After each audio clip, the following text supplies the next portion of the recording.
علیکم ورحمۃ اللہ وبرکاتہ۔ بسم اللہ الرحمن الرحیم، نحمدہ ونصلی علی رسولہ الکریم، اما بعد فاعوذ باللہ من الشیطان الرجیم، بسم اللہ الرحمن الرحیم۔ ان عدۃ الشہور عند اللہ 12 شہرا فی کتاب اللہ یوم خلق السماوات والارض منها 4 حرم، صدق اللہ العظیم۔ اللہ تبارک و تعالیٰ خود کلام اللہ کے اندر ارشاد فرما رہے ہیں کہ اللہ کے ہاں مہینوں کی گنتی وہ 12 ہے، اور منہا 4 حرم، 4 مہینے اس میں سے حرمت والے ہیں، اور وہ کون سے ہیں؟ ذی-القعدہ، ذی الحجہ، محرم اور رجب۔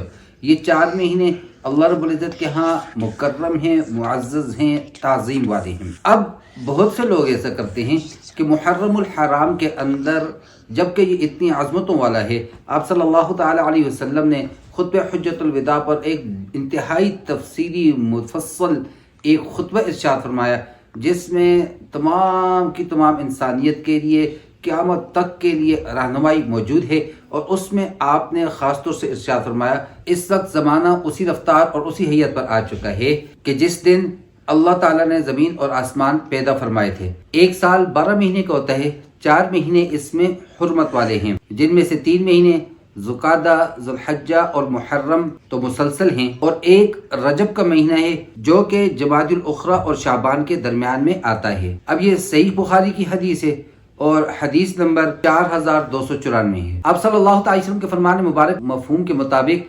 اس ماہ کے اندر کیے جانے والے ثواب کے کاموں کا اجر و ثواب اور بڑھ جاتا ہے۔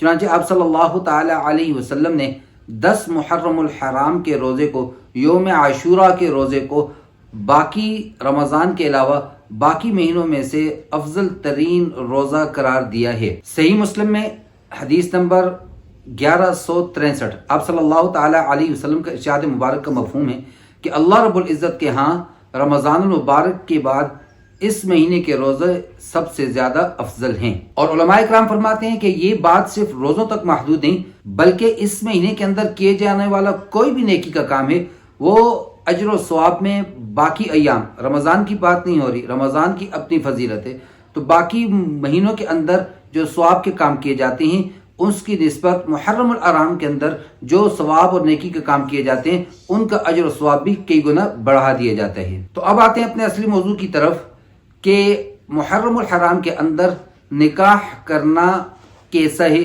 یہاں پر تو بعض ایسے بھی ہے کہ بالکل محرم کے اندر نکاح کرتے ہی نہیں ہیں۔ کس وجہ سے نہیں کرتے یہ تو وہی جانتے ہوں گے، لیکن خود نکاح کی شرعی حیثیت کیا ہے؟ آپ صلی اللہ تعالی علیہ وسلم کا فرمان مبارک ہے النکاح من سنتی، نکاح میری سنت میں سے ہے۔ تو میرے بھائیو، جب نکاح سنت میں سے، اور نکاح اگر ہم معاملات کے اندر لے لیں تو یہ ایک عقد ہے، ایک معاملہ ہے، اور ایک مباح کام ہے۔ اب مباح کی کیا مطلب ہے؟ شریعت میں جو بھی کام ہے یا تو وہ فرض یا وہ واجب یا وہ سنت یا وہ نفل یا وہ مباح، اس کے بعد ناجائز، مکروہ، حرام، اور مکروہ کی پھر اقسام، مکروہ تحریمی، مکروہ تنزیہی آ جاتے ہیں۔ اللہ تبارک و تعالیٰ نے کسی کام کے کرنے کا حکم دیا اور صریح نص موجود ہے، اور اس کا انکار کرنے والا مسلمان نہیں رہتا، ایسی چیز کو فرض کہا جاتا ہے۔ شرعی دلیل موجود ہے اور نص موجود ہے، لیکن اس کا انکار کرنے والا کافر نہیں ہوتا، اس کو واجب کہتے ہیں۔ اور وہ کام جو آپ صلی اللہ تعالی علیہ وسلم نے ترک نہ کیا ہو، اس پہ مواظبت اختیار کی ہو، مداومت کی ہو، ایسے کام کو ہم سنت اور سنت مؤکدہ کہتے ہیں۔ بعض کام آپ نے کبھی کیے کبھی نہیں کیے، سنت غیر مؤکدہ کہہ دیتے ہیں۔ اور بعض کام ایسے ہیں کہ جن کو کرنے سے ثواب ملتا ہے، نہ کرنے سے انسان گناہگار نہیں ہوتا، نفل کہہ دیتے ہیں۔ اور بعض کام ایسے ہیں کہ جن کے کرنے نہ کرنا ایک طرح برابر ہوتا ہے، کرنے والا گناہگار نہیں، نہ کرنے والا بھی گناہگار نہیں، دونوں صورتوں میں ایسے کاموں کو مباح کام کہا جاتا ہے۔ تو نکاح دراصل ایک مباح کام ہے۔ اب وہ شخص، اس سے پہلے میں ویڈیوز کے اندر ذکر کر چکا نکاح کی ضروریات کے اندر، کہ جس شخص کا یہ ڈر ہو کہ وہ گناہ اور معصیت کے اندر پڑ جائے گا، اس کے لیے لازمی ہے کہ وہ نکاح کرے، اور اگر نکاح کی استطاعت نہیں رکھتا تو آپ صلی اللہ تعالی وسلم نے فرمایا روزے رکھے، کہ یہ شہوات کو توڑنے والی چیز ہے۔ ایسی مثالیں موجود ہیں ہمارے اکابر کے اندر کہ جنہوں نے عشق حقیقی میں اور اللہ تبارک و تعالی کی طرف قرب اور منزلت کے حصول کے لیے نکاح نہیں کیا کہ میری مصروفیات ادھر نہ بڑھ جائیں۔ ایسی بھی موجود ہیں، اور ایسی بھی ہیں کہ جنہوں نے 4 شادیاں کی ہیں۔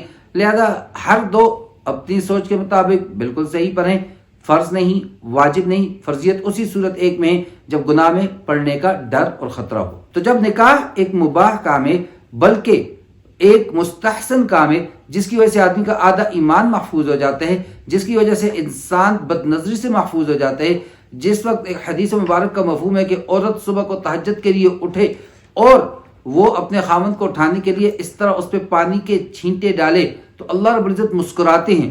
اتنا عظیم کام ہے جس کو آپ صلی اللہ تعالی علیہ وسلم نے اپنی سنت قرار دیا ہے کہ جنت میں کوئی عبادت نہیں ہوگی، وہاں پر آپ صلی اللہ تعالی علیہ وسلم کا آسیہ علیہ السلام جو کہ فرعون کی بیوی تھی، جس نے دعا کی تھی رب ابن لی بیتن عندک فی الجنہ، اے اللہ جنت میں اپنے پاس میرا گھر بنا دیجئے، اللہ نے دعا کو قبول فرمایا، ان کا نکاح یہ عبادت جنت میں بھی کی جائے گی۔ جب اتنا مبارک کام تو پھر اس کے نہ کرنے کی وجہ بالخصوص اس ماہ کے اندر دو ہی وجہ ہو سکتی ہیں، یا تو اس ماہ مبارک کو نعوذ باللہ منحوس کہا جائے، اس وجہ سے اس ماہ کے اندر نکاح نہیں کیا جا رہا، تو ایسا کہنا تو سراسر احادیث کے خلاف ہے۔ میں تو کہوں گا کہ اس ہیومینٹی کی، انسانیت کی ابتدا اس روئے زمین پر وہ محرم سے، آدم علیہ السلام کا جنت سے نکالے جانا محرم میں ہے، توبہ کا قبول ہونا محرم کے اندر آتا ہے، اور ابتدائے آفرینش سے جب سے یہ زمین اور آسمان بنے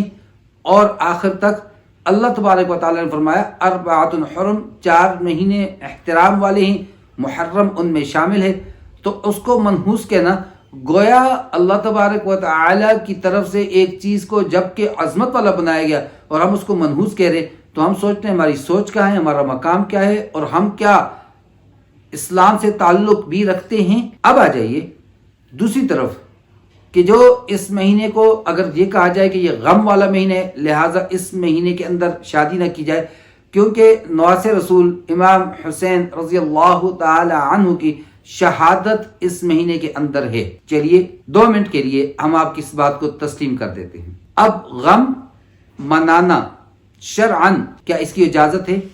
سوگ کی اجازت ہے؟ اس سے پہلے نوحہ والی ویڈیو کے اندر تفصیل سے ذکر کر چکا، یہاں پہ اشارتاً بات کرتے ہیں۔ سوگ کرنے والی عورت ہوتی ہے، مرد کے لیے تو سوگ ہی نہیں۔ عورت سوگ کرے گی، غم کرے گی والد کے مرنے پر یا کسی بھی قریبی کے مرنے پر زیادہ سے زیادہ 3 دن، اور خاوند کے مرنے پر اس کو سوگ کی اجازت ہے 4 مہینے 10 دن۔ اور سوگ کیا ہے؟ وہ ان مہینوں میں جن میں کہ وہ اس کے لیے سوگ ہے، اس کے لیے غم ہے، خوشبو نہیں لگائے گی، سر میں تیل نہیں لگائے گی، بناؤ سنگھار نہیں کرے گی، یہ غسل کرنے سے منع نہیں کیا گیا، اس کو پاک صاف کپڑے پہننے سے منع نہیں کیا گیا، یا مخصوص علامتی کپڑے سیاہ یا سفید پہننے کا حکم نہیں دیا گیا، بس بناؤ سنگھار سے اس کو منع کیا گیا کہ اس کا سوگ ظاہر ہو۔ یا وہ عورت جس کو طلاق ہوئی ہے اور ابھی اس کی عدت پوری نہیں ہوئی ہے، تو اس عدت کے درمیان میں وہ نکاح نہیں کر سکتی۔ اب نکاح عورت نہیں کر سکتی، وہ سوگ کی وجہ سے نہیں کر سکتی، عدت کی وجہ سے نہیں کر سکتی۔ مردوں پہ تو یہ تو ہمارے یہاں مشہور بات ہے کہ جب کوئی بھی بیوی فرط محبت میں اپنے خاوند سے پوچھتی ہے جی آپ میرے بعد کیا کریں گے، وہ کہتے ہیں میں دوسری شادی کروں گا، وہ کہتی ہاں جی آپ تو بس میرے مرنے کا انتظار کر رہے ہیں، بس ابھی تو میرا جنازہ گھر میں ہوگا اور آپ دوسری بیوی کو لے کر آ جائیں گے۔ مرد کے لیے تو کوئی بھائی عدت نہیں ہے، کوئی ہے ہی نہیں، اور سوگ والی بات تو ہے ہی نہیں۔ ہاں غم کی انتہا کی وجہ سے آنکھوں سے آنسو کا نکلنا، سسکی کا نکل جانا، یہ تو ثابت ہے، خدا صلی اللہ تعالی علیہ وسلم بھی رو رہے ہیں، آنسو بے رہے، اس پہ ممانعت نہیں۔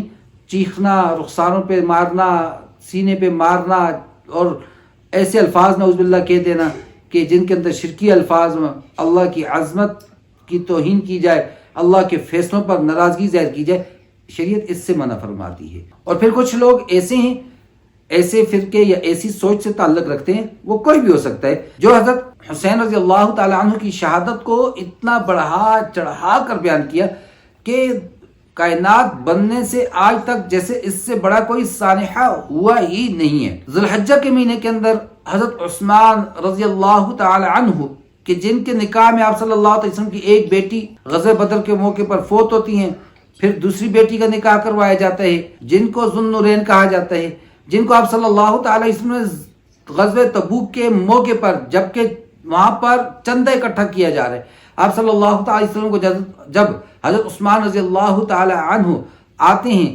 اپنا صدقہ خیرات دیتے ہیں، آپ فرط مسرت سے خوش ہو کر فرمائے جا رہے ہیں کہ عثمان تجھے آج کے بعد تیرا کوئی عمل وہ آخرت میں مواخذہ نہیں کروا سکتا، کوئی پکڑ کے قابل نہیں ہو سکتا، وہ شخص اور اس کو مدینہ کے اندر اس کی خلافت کے دوران ایسے عظیم شخصیت کو رضی اللہ تعالی عنہ کہ ان کے لیے مدینہ میں گھر سے باہر نکلنا بند کر دیا جاتا ہے، محصور کر دیے جاتے ہیں، جن کو ایسے شہید کیا جاتا ہے کہ ان کے خون کے چھینٹے قرآن مجید کے اوراق پر پڑتے ہیں، وہاں 10 دن پانی بند ہوتا ہے یا 40 دن پانی بند ہوتا ہے، جن کا جنازہ 3 دن مدینہ کی گلیوں میں پڑا رہتا ہے، کوئی جنازہ نہیں پڑا تھا۔ تو شہادت کس کی زیادہ مظلومانہ ہے، داماد رسول کی یا نواس رسول کی؟ کوئی شک نہیں، وہ بھی ظلم ہے، بربریت ہے، اور حد سے زیادہ وہاں پر ظلم ہوا، کوئی شک نہیں، لیکن اس کو اتنا بڑھایا، اتنا بڑھایا، اتنا بڑھا چڑھا کے پیش کیا، اتنا اس پہ ماتم کیا، اتنا اس پہ روئے، اتنا اس کو پھیلایا، اور اس کے ایام رکھے گئے۔ 10 محرم اس دن قافلہ نکلا، اس دن کوفہ پہنچا، اس دن شہید ہوئے، یہ دن 40واں آ گیا، یہاں تک منایا جاتا ہے۔ تو میرے بھائیو، یہ تو ہے ہی سراسر شریعت کے خلاف ہے۔ آپ صلی اللہ تعالی علیہ وسلم کے عظیم چچا سید الشہداء حضرت حمزہ رضی اللہ تعالی عنہ، کہ جن کے اندر آپ کو اپنے والد صاحب کی شبیہ نظر آتی ہے، جن سے آپ محبت کرتے ہیں، سکے رشتہ داروں میں سے وہی ایک باقی رہے ہوئے ہیں، اور ان کو شہید کیا جاتا ہے۔ نہ صرف شہادت بلکہ مسلح کیا جا رہا ہے، کلیجہ نکالا جا رہا ہے۔ آپ صلی اللہ تعالی علیہ وسلم نے کیا سوگ منایا؟ یہ تو 3 ہجری کا واقعہ ہے نا، غزوہ احد۔ تو اس کے بعد بھی آپ صلی اللہ تعالی علیہ وسلم موجود ہیں، 7 سال اور موجود ہیں، کبھی منایا، کبھی سوگ کیا، کبھی اس مہینے کے اندر کسی کو نکاح کرنے سے منع کیا؟ نہیں ہوا۔ تو پھر اس مہینے کو غم والا مہینہ کہنا؟ آپ صلی اللہ تعالی علیہ وسلم نے جب آپ کے چچا ابو طالب فوت ہوتے ہیں، جب آپ کی پیاری بیوی حضرت خدیجہ رضی اللہ تعالی عنہا و ارضاہا وفات پاتی ہیں، اس سال کو عام الحزن، غم والا سال کہا، لیکن کیا سوگ منایا؟ کیا آپ نے نکاح نہیں فرمائے؟ کیا آپ اس زمانے میں صحابہ اکرام نے نکاح آپ کی موجودگی میں نہیں کیے؟ اگر کیے ہیں تو اس سے یہ ثابت ہو جاتا ہے محرم کے اندر نکاح کرنا غم کی وجہ سے، سوگ کی وجہ سے، یا شہادت امام حسین رضی اللہ تعالی عنہ کی وجہ سے نہیں کر رہے، تو میرے بھائیو یہ بالکل غلط ہے۔ صحیح مسلم میں حدیث ہے، حدیث کا نمبر ہے 4967، حضرت ابو ہریرہ رضی اللہ تعالیٰ عنہ سے روایت ہے، آپ صلی اللہ تعالیٰ علیہ وسلم تمنائے شہادت کر رہے ہیں اور امت کو بھی ترغیب دے رہے ہیں۔ کیا کہہ رہے ہیں؟ میں چاہتا ہوں کہ میں اللہ کے راستے میں جہاد کروں، پھر مجھے شہید کر دیا جائے، پھر مجھے زندہ کیا جائے، پھر میں اللہ کے راستے میں جہاد کروں، پھر میں شہید کیا جاؤں، پھر میں زندہ کیا جاؤں، پھر میں اللہ کے راستے میں جہاد کروں، پھر میں شہید کیا جاؤں، پھر میں زندہ کیا جاؤں۔ اور حضرت عمر رضی اللہ تعالیٰ عنہ کا صحیح بخاری کے اندر موجود ہے تمنا شہادت کرنا۔ حضرت خالد بن ولید رضی اللہ تعالیٰ عنہ کے جسم کا کوئی ایسا عضو، جگہ باقی نہیں جہاں پر زخم کے نشان نہ ہو، ایسی موت جس کو موت بھی نہیں کہہ سکتے، بل احیاء عند ربہم، اللہ فرماتے ہیں وہ تو اپنے رب کے پاس زندہ ہیں۔ وَلَا تَحْسَبَنَّ الَّذِينَ قُتِلُوا فِي سَبِيلِ اللَّهِ أَمْوَاتًا، جو اللہ کے راستے میں شہید ہو گئے ان کے بارے میں گمان بھی مت کرنا، سوچنا بھی مت، کہنا بھی مت کہ وہ مر چکے ہیں۔ ایسی عظمت والی موت، اور اس کو ہم سوگ منائیں۔ آج ہمارے اس ملک عظیم کے اندر کوئی ہمارا فوجی بھائی وہاں بارڈر پر کسی مارکے پر اللہ رب العزت کے ہاں شہادت کے مرتبے پر فائز ہو جائے تو فخر سے ان کی والدہ آتی ہے، انٹرویو دیتی ہے، باپ آتا ہے، انٹرویو دیتا ہے، وہ کہتا ہے میں اس کے بیٹے کو بھی اور اپنے پوتے کو بھی، اپنی پوتی کو بھی آرمی میں بھیجوں گا۔ اس سے بڑھ کر کیا ہے؟ شہادت ہے مکتوب و مقصود و مومن، نہ مال غنیمت نہ کشور کشائی، دو عالم سے کرتی ہے بیگانہ مجھ کو، عجب چیز ہے لذت آشنائی۔ اقبال نے یہی کہا تھا، یہی وہ عشق ہے، یہی وہ چیز ہے جو انسان کو فرشتوں سے اوپر لے کر جا رہی ہے۔ تو اس پہ سوگ منایا جائے اور اس سوگ میں شادی بیاہ کو چھوڑ دیا جائے، کہاں کا انصاف ہے یہ؟ اگر ایسا کرنے پہ آ جائیں تو کون سا ایسا مہینے جس میں کوئی کبار صحابہ میں سے کوئی صحابی فوت یا شہید نہیں ہوا؟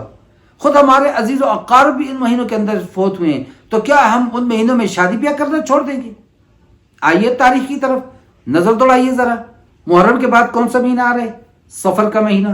صفر کے مہینے میں 3 ہجری میں مقام رجیع پر 8 صحابہ اکرام رضی اللہ عنہم اجمعین کو شہید کیا گیا۔ صفر کا مہینہ 4 ہجری میں بئر معونہ کے واقعے میں کئی اصحاب صفہ کو شہید کیا گیا۔ صفر کا مہینہ 5 ہجری میں حضرت عمران بن حسین رضی اللہ تعالیٰ عنہ کا انتقال ہوا. پھر تو اس کا مطلب یہ کہ ہم سفر کے مہینے میں بھی نکاح نہ کریں. اصحاب صفہ شہید ہو رہے جنہوں نے اپنا اوڑھنا بچھونا وہ آپ صلی اللہ تعالی علیہ وسلم کی مجلس کو بنا دیا تھا، کہ جن کا اور کوئی رزق کا انتظام نہیں ہوتا تھا، کچھ بیچ دیتے تو کھاتے تھے، صرف اس وجہ سے مسجد سے نہیں نکلتے تھے کہ ہم آپ صلی اللہ تعالی علیہ وسلم سے سیکھ سکیں، آپ کی زندگی کو، آپ کے اقوال مبارک کو سیکھ سکیں. سفر کے بعد ربیع الاول آ جاتے ہیں. چلیے ربیع الاول کے اندر دیکھتے ہیں. 18 ہجری میں حضرت معاذ بن جبل رضی اللہ تعالی عنہ کا انتقال ہوتا ہے، جن کو آپ صلی اللہ تعالی علیہ وسلم نے یمن کا گورنر بنا کر بھیجا تھا، جو جا رہے ہیں مدینہ سے نکل رہے ہیں. اور آپ تاریخ اور حدیث کو اٹھا کر دیکھیے کہ وہ گھوڑے پر سوار آپ صلی اللہ تعالی علیہ وسلم ان کے ساتھ چلتے چلتے جا رہے ہیں اور نصائح اور وصیتیں فرماتے جا رہے ہیں اور کہہ رہے ہیں کہ معاذ تم جب آؤ شاید تو تم مجھے نہ پاؤ. آئے قربان جائیں. اتنے عظیم صحابی بھی فوت ہو رہے ہیں ربیع الاول کے اندر، اور ہم شادی کیے جا رہے ہیں ربیع الاول کے اندر، ہم عیدیں منائے جا رہے ہیں ربیع الاول کے اندر. اور آگے چلیے 20 ہجری میں ربیع الاول کے مہینے کے اندر ام المؤمنین حضرت زینب بنت جحش رضی اللہ تعالی عنہ و ارضاہا انتقال فرماتی ہیں. تو گیا اب ربیع الاول بھی گیا ہاتھ سے، پھر ہم کوارے رہ گئے. اب آ جائیے ربیع الثانی کی طرف. 21 ہجری کے اندر مقام نہاوند میں حضرت عمر رضی اللہ تعالی عنہ نے 2 لاکھ ایرانیوں کے مقابلے میں 40,000 مسلمانوں کا لشکر روانہ فرمایا، جس میں تقریباً 3,000 مسلمان اس دن شہید ہوئے اور کفار کے تقریباً 1 لاکھ افراد واصل جہنم ہوئے. تو بھائی ربیع الثانی کے اندر تو 3,000 مسلمان شہید ہو رہے ہیں، صحابہ اکرام شہید ہو رہے ہیں. ربیع الثانی کے اندر مشہور صحابی حضرت ابو الدرداء رضی اللہ تعالیٰ عنہ بھی وفات پاتے ہیں، اور مشہور صحابی حضرت کعب بن مالک رضی اللہ تعالیٰ عنہ، جن کا غزوہ تبوک میں معافی والا پورا واقعہ قرآن میں حدیث میں موجود ہے بڑی تفصیل کے ساتھ، وہ بھی وفات پاتے ہیں. تو بھائی ربیع الثانی بھی گزر گیا، اب بھی ہم نے رہنا ہے کنوارے. غم والا مہینہ ہے نا، اتنے بڑے صحابہ فوت ہو گئے تو کیسے ہم شادی کریں. چلیے جی ربیع الثانی گزر گیا، اب جمادی الاولیٰ آ گیا، جمادی الاول. چلیں اب نکاح کا ہم نے سوچا. 8 ہجری میں حضرت سراقہ بن عمرو رضی اللہ تعالیٰ عنہ کی شہادت جمادی الاولیٰ میں اسی مہینے کے اندر ہوتی ہے. حضرت عبادہ بن قیس رضی اللہ تعالیٰ عنہ اسی سال اسی مہینے میں شہادت پاتے ہیں. 8 ہجری میں جمادی الاولیٰ کے مہینے میں غزوہ موتا ہوا، جس کے اندر کئی جلیل القدر صحابہ اکرام رضی اللہ عنہم اجمعین کی شہادت ہوئی. تو بھائی جمادی الاولیٰ کے اندر بھی اب ہم شادی نہیں کر سکتے، غم والا مہینہ ہے. شہادت جو یہ اتنے مقرب صحابہ اکرام رضی اللہ عنہم اجمعین کی. اب جمادی الثانی یا جمادی الاخری کی طرف چلے جاتے ہیں. 4 ہجری میں حضرت ابو سلمہ عبداللہ بن عبد الاسد رضی اللہ تعالی عنہ کا انتقال ہوا. 13 ہجری میں حضرت ابو کبشہ رضی اللہ تعالی عنہ کی وفات ہوئی اسی مہینے کے اندر. اور سیف من سیوف اللہ، اللہ کی تلواروں میں سے تلوار، حضرت خالد بن ولید رضی اللہ تعالی عنہ، جن کے متعلق تو مسلمانوں کا یہ عقیدہ بن گیا تھا جس جنگ میں خالد ہوں اس پہ مسلمان کبھی شکست نہیں کھا سکتے، وہ بھی اسی مہینے کے اندر وفات پاتے ہیں. حضرت عبد الرحمن بن سمرہ رضی اللہ تعالیٰ عنہ کی وفات بھی اسی مہینے میں ہوتی ہے.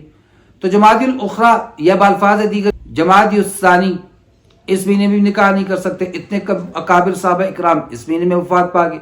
اب آ جاتے ہیں رجب. رجب بھی ہم نے کہہ دیا، قرآن خود کہتے ہیں منہا اربعۃ حرم، 4 مہینے احترام والے ہیں. آپ صلی اللہ تعالی علیہ وسلم نے خطبہ حجت الوداع میں گن کر بتا دیے کہ وہ ذوالقعدہ، ذی الحجہ، محرم اور رجب ہے، جو کہ جمادی الثانی اور شعبان کے درمیان میں آتا ہے، تاکہ کسی قسم کا کوئی شک باقی نہ رہے. تو اب اس مہینے کے اندر آپ لے لیں تو پھر 15 ہجری کے اندر حضرت سعد بن عبادہ رضی اللہ تعالیٰ عنہ کا انتقال ہوتا ہے. 20 ہجری کے اندر اسی مہینے میں حضرت اسید رضی اللہ تعالیٰ عنہ کا انتقال ہوتا ہے. اور کاتب قرآن میں کہوں گا، اور کاتب قرآن اور جنہوں نے وحی کو خود لکھا، زید بن ثابت رضی اللہ تعالیٰ عنہ، وہ بھی اسی مہینے کے اندر وفات پاتے ہیں. تو رجب کا مہینہ پہلے قرآن کی آیت کی تفسیر احادیث کی روشنی میں پہلے ہی احترام والا تھا، اور اب اوپر سے غم والا بھی ہو گیا. زید بن ثابت جن کو کتابت قرآن کے اندر، جنہوں نے آپ صلی اللہ علیہ وسلم سے بذات خود وحی کو لکھا، اور جنہوں نے بعد میں کمیٹی کے سربراہ بن کے قرآن مجید کو جمع کیا، اب وہ صحابی بھی اس مہینے میں وفات پا رہے ہیں. تو رجب میں بھی ہم کنوارے رہ گئے. چلیے آگے شعبان کے مہینے کے اندر آ جاتے ہیں. 9 ہجری کے اندر آپ صلی اللہ تعالی علیہ وسلم کی بیٹی جناب حضرت ام کلثوم رضی اللہ تعالی عنہا و ارضاہا وفات پاتی ہیں. باقی کو تو صحابہ کو یا باقی کو چھوڑیے، خود آپ صلی اللہ تعالی وسلم کی بیٹی اس مہینے میں وفات پا رہی ہیں. 50 ہجری شعبان کے اندر حضرت مغیرہ بن شعبہ رضی اللہ تعالی عنہ کا انتقال ہو رہا ہے. شعبان میں 93 ہجری میں حضرت انس رضی اللہ تعالی عنہ کی وفات ہے. اب بتائیے اتنے کبار صحابہ اور خود آپ صلی اللہ تعالی علیہ وسلم کی دختر وہ وفات پا رہی ہیں اس مہینے میں. تو شعبان میں بھی ہم نکاح کرنے سے گئے کیونکہ غم کرنا ہے. آپ صلی اللہ علیہ وسلم کی بیٹی وفات پا رہی ہیں، اتنے بڑے صحابہ کرام وفات پا رہے ہیں، تو غم کا مہینہ ہے. رمضان مبارک کو لے لیجئے. 10 نبوی میں آپ صلی اللہ تعالی علیہ وسلم کی زوجہ جن کے ہوتے ہوئے آپ نے دوسرا نکاح نہیں فرمایا، حضرت خدیجہ رضی اللہ تعالی عنہا و ارضاہا، وہ وفات پاتی ہیں. اور آپ صلی اللہ تعالی علیہ وسلم ان کے مرنے کے بعد ان کو اتنا یاد کیا کرتے تھے. آپ کی لاڈلی بیوی حضرت عائشہ رضی اللہ تعالی عنہا و ارضاہا فرماتی ہیں کاش کہ میں خدیجہ کی جگہ ہوتی. رمضان مبارک کے اندر یہ آپ صلی اللہ تعالی علیہ وسلم کی بیٹی جو میں شروع میں ذکر کیا غزوہ بدر کے موقع پر جناب رقیہ رضی اللہ تعالی عنہا و ارضاہا وفات پاتی. 11 ہجری میں رمضان کا مہینہ آپ کی لخت جگر سب سے لاڈلی بیٹی حضرت فاطمہ رضی اللہ تعالی عنہا و ارضاہا کا انتقال ہوتا ہے. رمضان کا مہینہ 32 ہجری آپ صلی اللہ تعالی علیہ وسلم کے چچا حضرت عباس رضی اللہ تعالیٰ عنہ کا انتقال ہو رہا ہے. تو پھر رمضان مبارک کا مہینہ بھی سوگ کا مہینہ. اس کے بعد آ جائیے شوال کا مہینہ. آپ صلی اللہ تعالی علیہ وسلم کے چچا اللہ کے شیر حضرت حمزہ رضی اللہ تعالی عنہ کی شہادت ہے. 38 ہجری کے اندر حضرت صہیب رومی رضی اللہ تعالیٰ عنہ کی وفات اسی شوال کے مہینے کے اندر ہے. ذوالقعدہ کا مہینہ لے لیجئے. تو ذوالقعدہ کے مہینے کے اندر مشہور تابعی حضرت مسلمہ بن محلد رحمت اللہ علیہ ان کا انتقال ہوا. 106 ہجری میں حضرت سالم بن عبداللہ بن عمر رحمت اللہ علیہ کا انتقال ہوا.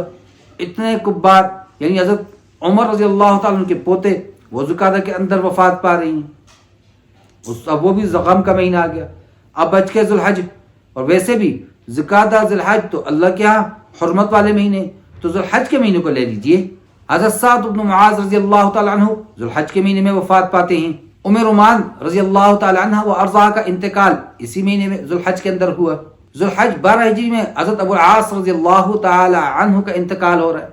تو 12 کے 12 مہینوں میں کوئی مہینہ ایسا نہیں جس میں کسی بڑے صحابی کا، کسی بڑی شخصیت کا انتقال نہ ہوا ہو.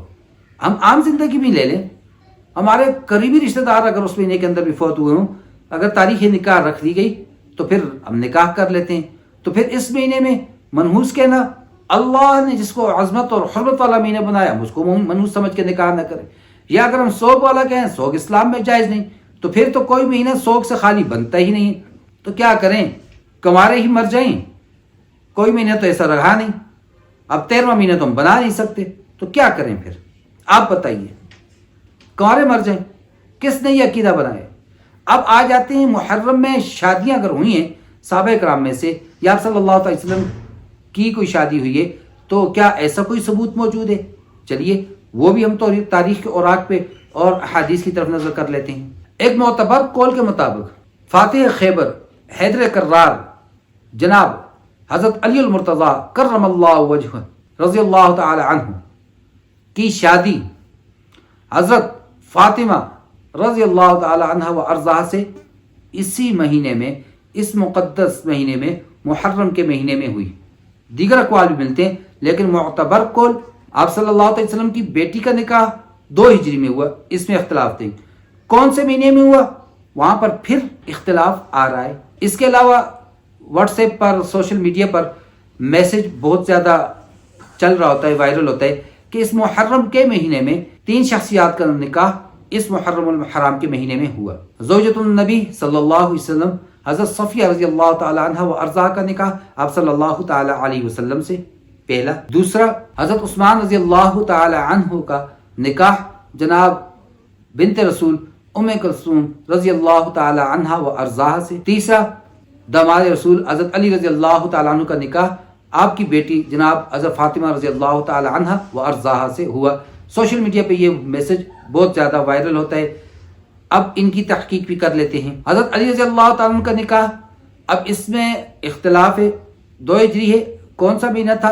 3 طرح کے اقوال ملتے ہیں، محرم الحرام، صفر المظفر، ذوالحجہ، یہ 3 قول ملتے ہیں۔ اور جناب ابن عساکر اور طبری رحمہم اللہ، انہوں نے محرم کے مہینے میں نکاح ہونے کو ترجیح دی ہے۔ اور حضرت صفیہ رضی اللہ تعالیٰ عنہ و ارضا کے نکاح آپ صلی اللہ تعالیٰ علیہ وسلم سے، وہ محرم میں بالاتفاق نہیں ہوا، بلکہ وہ صفر المظفر کے مہینے میں ہوا ہے۔ اور حضرت عثمان رضی اللہ تعالیٰ عنہ کا نکاح ام کلثوم رضی اللہ تعالیٰ عنہ و ارضاہ سے 3 ہجری میں ربیع الاول کے مہینے میں ہوا ہے، اور رخصتی جمادی الاخری کے آخر میں ہوئی ہے، جمادی الثانی کے آخر میں۔ اور تو چھوڑیے، امام احمد رضا خان بریلوی، ان کا فتویٰ جب ان سے پوچھا گیا کہ اس مہینے کے اندر بعض سنی وہ عشر محرم کے اندر نہ دن کو روٹی پکاتے ہیں، نہ جھاڑو دیتے ہیں، اور یہ کہتے ہیں کہ یہ سوگ والا مہینہ ہے، اب تعزیے میں روٹی پکائی جائے گی، ان 10 دنوں میں وہ کپڑے نہیں تبدیل کرتے، اور ان 10 دنوں کے اندر وہ کوئی نکاح نہیں کرتے، اس کی حقیقت، اس کا حکم کیا ہے؟ وہ جواب میں فرماتے ہیں تینوں باتیں سوگ ہیں اور سوگ شریعت میں حرام ہے۔ حوالے کے لیے ان کی کتاب احکام شریعت، صفحہ نمبر 90، جلد نمبر 1۔ تو بھائی نکاح نہ کرنے کی وجہ ہم نے کہا اس مہینے میں یا تو اس مہینے کو ہم مانیں نعوذ باللہ منحوس، یا اس مہینے کو نعوذ باللہ ہم مانیں غم والا مہینہ، تو ایسا بالکل بھی نہیں ہے۔ لہٰذا نہ تو یہ منحوس ہے نہ یہ غم والا ہے۔ شہیدوں پہ ماتم نہیں کیا جاتا، شہیدوں پہ خوشی منائی جاتی ہے۔ لوگ خوش ہوتے ہیں کہ اللہ تبارک و تعالیٰ نے ایسی عظمت والی، عزت والی موت دے دی کہ خود صحابہ کرام کہتے ہیں تلوار لگ رہی ہے، تیر لگ رہا ہے، کہتے ہیں فزت ورب الکعبہ، رب کعبہ کی قسم میں تو کامیاب ہو گیا، چہرے مسکرا رہے ہیں، خوشبوئیں اٹھ رہی ہیں قبروں سے۔ تو میرے بھائیوں، شہیدوں کا ماتم نہیں کیا جاتا، زندہ جاوید ہیں، اور زندہ جاوید لوگوں کا ماتم نہیں کیا جاتا۔ تو آپ سب حضرات سے گزارش ہے، اس مہینے میں نکاح نہ کرنے کی کوئی اور وجہ ہو نہ کیجیے، لیکن اس وجہ سے ان 2 میں سے ایک خیال ذہن میں رکھ کر اگر نہ کیا تو میرے بھائی کہیں ہم بھی ان کی صف پہ نہ کھڑے کر دیے جائیں۔